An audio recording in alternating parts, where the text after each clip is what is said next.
ഇതാണ് ഹിമാചൽ പ്രദേശിലുള്ള ഷിംല എന്ന് പറയുമ്പോൾ ശരിക്ക് ഭയങ്കര മലകൾ ആൽ ചുറ്റപ്പെട്ട് നിൽക്കുന്ന ഒരു സ്ഥലമാണ്.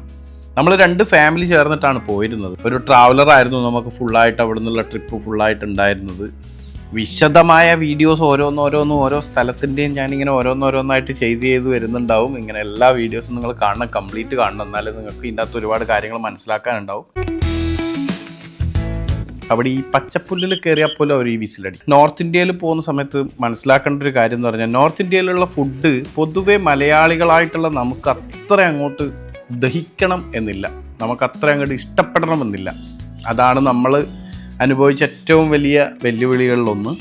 ഫോട്ടോസും വീഡിയോസൊക്കെ കാണാൻ നല്ല രസമൊക്കെ ഉണ്ടാവും.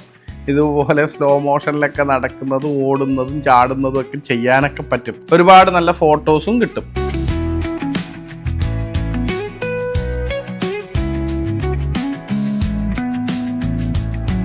ഇത് പഴയ ഏതോ ഒരു കൊട്ടാരാണ്.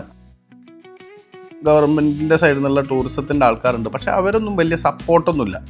ഇത് ഷിംലയിലുള്ള മാൾ റോഡാണ്. ഇത് നവംബർ ഡിസംബർ മാസങ്ങളിൽ, നവംബർ ഡിസംബർ ജനുവരി ഫെബ്രുവരി സ്റ്റാർട്ടിങ് വരെയുള്ള സമയങ്ങളിൽ മുഴുവൻ മഞ്ഞ് മൂടുന്നതാണ് അവർ പറഞ്ഞത്.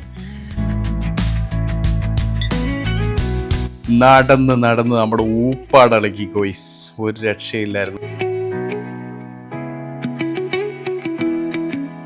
ഹിമാചൽ പ്രദേശ്, നമ്മൾ ഉള്ളത് ഹിമാചൽ പ്രദേശിലാണ്. ഹിമാചൽ പ്രദേശിലുള്ള ഷിംല കണ്ട, രക്ഷയില്ല. തണുപ്പുണ്ട്, ചൂടുണ്ട്. നമ്മളിങ്ങനെ ഹനുമാൻ ടെമ്പിളിൽ കയറി പോകും. ഹിമാചൽ മൊത്തത്തിൽ പ്രകൃതി രമണീയാണ് എന്ന് പറയുന്നതിൽ ഒരു സംശയമില്ല കേട്ടോ. കാണാൻ ഭയങ്കര ഭംഗിയാണ്, പക്ഷെ ഇതുപോലെ തളരും.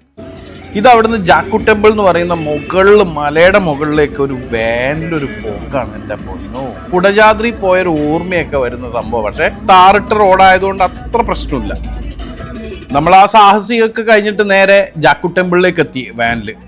നമ്മളവിടെ ജാക്കു ടെമ്പിളിലേക്ക് മുകളിലേക്ക് കയറുന്ന എസ്കലേറ്റർ കണ്ടാ. UAE ഒരുപാട് എസ്കലേറ്റർ കയറിയ നമുക്ക് അതൊരു പ്രശ്നമല്ല. പക്ഷേ ഇതിന് ഒരാൾക്ക് 20 രൂപ കൊടുക്കണം. 20 രൂപ കൊടുത്തു കഴിഞ്ഞാലാണ് നമുക്ക് ഇതിൻ്റെ മുകളിലേക്ക് ഇതുപോലെ എസ്കലേറ്ററിൽ കയറി പോകാൻ പറ്റുക. എല്ലാവർക്കും ടിക്കറ്റ് എടുക്കണം. 20 പേരുടെ ഹൈറ്റ്, അത്രയെങ്കിലും പറയണം, അത്രയെങ്കിലും ഉണ്ടാവും. അത്രയും വലിയൊരു പട്ടുകൂറ്റൻ ഹനുമാൻ സ്വാമിയുടെ പ്രതിഭ. ഭയങ്കര സംഭവം. അതാണ് അവിടുത്തെ ഏറ്റവും വലിയ പ്രത്യേകത. മലയുടെ മുകളിൽ അത്രയും ഹൈറ്റിൽ അങ്ങനെ ഒരു സംഭവം ഉണ്ടാക്കുക എന്ന് പറയുന്നത് ഭയങ്കര സംഭവം തന്നെയല്ലേ. വാനര ശല്യം നല്ലോണം ഉണ്ട്. കാരണം ഇതൊരു കാടാണ്, കാട്ടിനകത്താണ്, മലയുടെ മുകളിലാണ്. അതുകൊണ്ട് തന്നെ വാനര ശല്യം നല്ലോണം ഉണ്ടായിരുന്നു. നമ്മളെ ബാധിച്ചില്ല.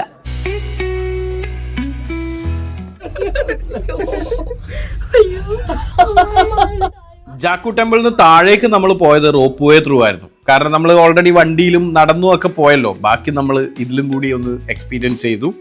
ഗംഭീരമായിരുന്നു സുഹൃത്തുക്കളെ.